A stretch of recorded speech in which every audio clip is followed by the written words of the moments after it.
Steel Cannon here from Fiction Atlas Press, bringing you another Indie Connection. Today I'd like to tell you about some indie books that you might enjoy if you're a fan of Circe by Madeline Miller. The first book I have for you is called Athena's Child by Hannah Lynn. Daughter, sister, priestess, protector. Son, brother, demigod, hero, monsters. Gifted and burdened with beauty far beyond that of mere mortals, Medusa seeks sanctuary with the goddess Athena. But when the lustful gaze of mighty Poseidon falls upon her, even the temple of Athena cannot protect her.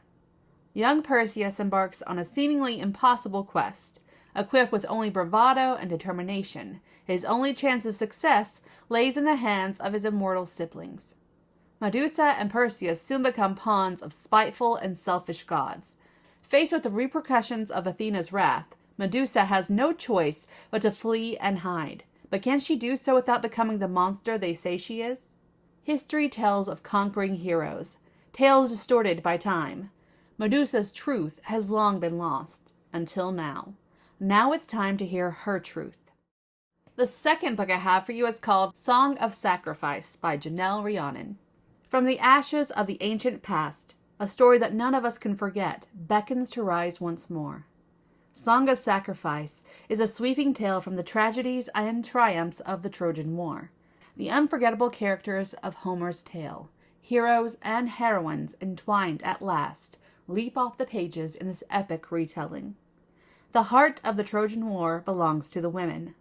Mothers and daughters, wives and war prizes all whisper to us across time, praying they be remembered alongside the mighty men of myth.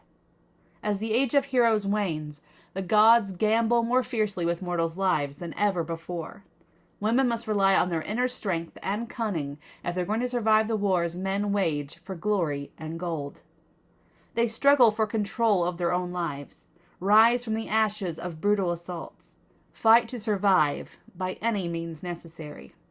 In a world where love leads to war and duty leads to destruction, it is the iron hearts of these heroines that will conquer all. The third book I have for you is called Song of Forever by Michael Amitriani. What would you be willing to sacrifice to cheat death? In the house of Hades, young Princess Macaria struggles to belong. Not stern like her father, king of the underworld and ruler of the dead, nor power-hungry like her mother Persephone.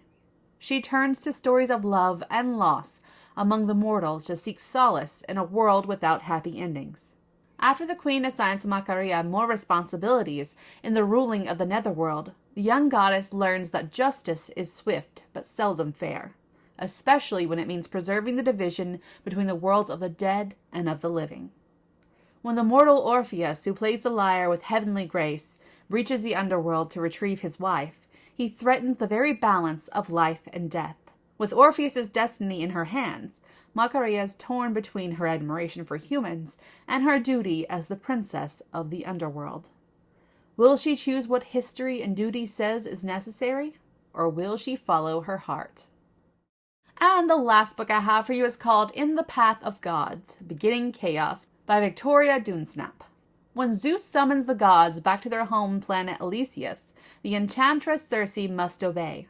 Piecing together clues on the long journey, she begins to divide the reason for this first gathering of the gods in over 2 millennia, and the fracturing of space and time that would follow if they could not overcome their jealousies and work together.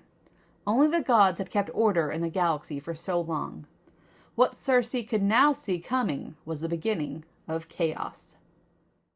Okay, that's all for me this week. I'll see you next week on the Indie Connection. Bye!